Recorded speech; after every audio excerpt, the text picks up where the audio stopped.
About 500 years ago, in a vast land in the southern hemisphere, the vast expanse of what is now Australia, there were small settlements, unknown forests, and stories of hard life struggles. At that time, a poor boy was born in a small village. His name was Aaron McLean. Aaron was born into a family where everyday life was a struggle. His father was a lumberjack. Every day before dawn, he would go into the forest with an axe on his shoulder. At the end of the day, he would return home exhausted, but with very little money in his hand. Aaron's mother was a quiet woman. She would sew clothes at home. But even with all this hard work, the family's needs could not be met. As a child, Aaron often saw his mother go to sleep without eating for a long time at night, as if the boy would get a little more food. One evening, sitting by the fire, Aaron asked his father, "Father, will we ever be able to live well?" His father smiled a little. Then he said slowly, "Father, remember, the fate of a person who works hard will change one day." This word sank deeply into Aaron's heart. Since childhood, Aaron was not like others. He observed the world very carefully. He could understand, some people remain poor despite their hardships, while some people gradually grow up. The question arose in his mind, why? His life began as he searched for the answer to this question. Aaron started working when he was only 10 years old. Sometimes he carried wood to the market, sometimes he fished by the river, and sometimes he worked for farmers. One day, while working in the market, he heard an old businessman say something. The old man was saying, "A person who does small work with importance can do big work one day." This word made a deep impression on Aaron's mind. A few years later, Aaron got a job in a small wood factory. The work was very hard.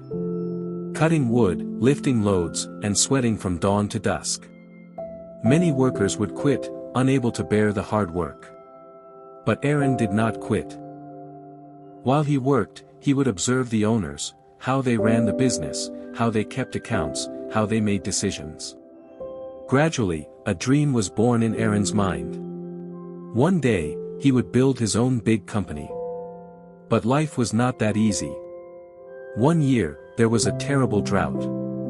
The rivers dried up. The crops were ruined.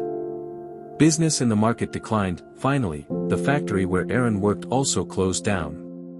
Suddenly, darkness fell on his life. No work. No money. The future was unknown. Many people were disappointed. Some moved to other places. But Aaron did not give up.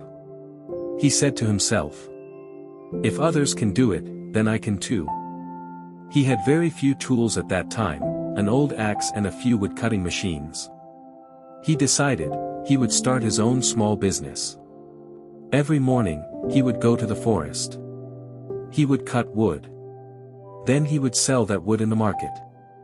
At first, the profit was very small. But Aaron had one quality, he was very honest. He never sold bad wood as good. He never cheated anyone. Gradually, people started to trust him. One day, an old customer said to him, "I see honesty in your eyes. You will be very big one day." Aaron just smiled. He worked hard for years. His small business started to grow little by little. He hired a few workers. Then he built a small warehouse. But Aaron was not satisfied with just selling wood. He was always thinking of something new. One day a new idea came to his mind. He thought, what if instead of just selling wood, he could make furniture from wood? This thought began a new chapter. He set up a small workshop with a few craftsmen. They started making tables, chairs, and cupboards. At first, the work was progressing very slowly. But Aaron did everything very carefully. He always said, "If you do something, do it the best." Gradually, the furniture he made became popular in the market. People started coming from distant cities. Business started growing rapidly. Aaron then named his company Southern Timber Company. This name spread very quickly. Within a few years, his company grew. New factories were built. Many people found jobs there. But Aaron never forgot his past. He often told his employees, "I was a worker like you." His humility impressed everyone. Over time, Aaron became not just a businessman, but a leader.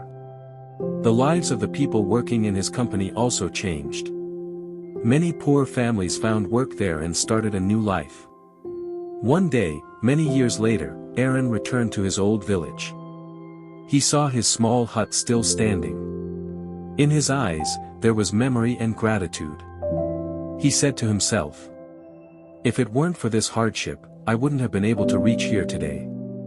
Then he did a lot of work for the people of the village. He built a big school there.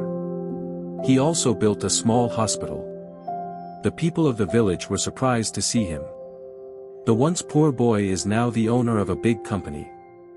An old man said to him, "You are our pride." Aaron replied calmly, "I just worked hard." Towards the end of his life, he often said one thing: "Don't be afraid to dream. And never stop fighting for that dream." The story of Aaron McLean is not just the story of a businessman. It is the story of a man's indomitable willpower. The story of a poor boy who made his own fortune by overcoming hardship. His life proves it is not a crime to be poor. It is a crime not to dream. And a person who dreams and works hard for that dream, one day he makes the impossible possible. Aaron's story still teaches people. Hardship is temporary. Hard work is eternal. And honesty is the greatest strength of a person. The door of the world will open for the person who never gives up.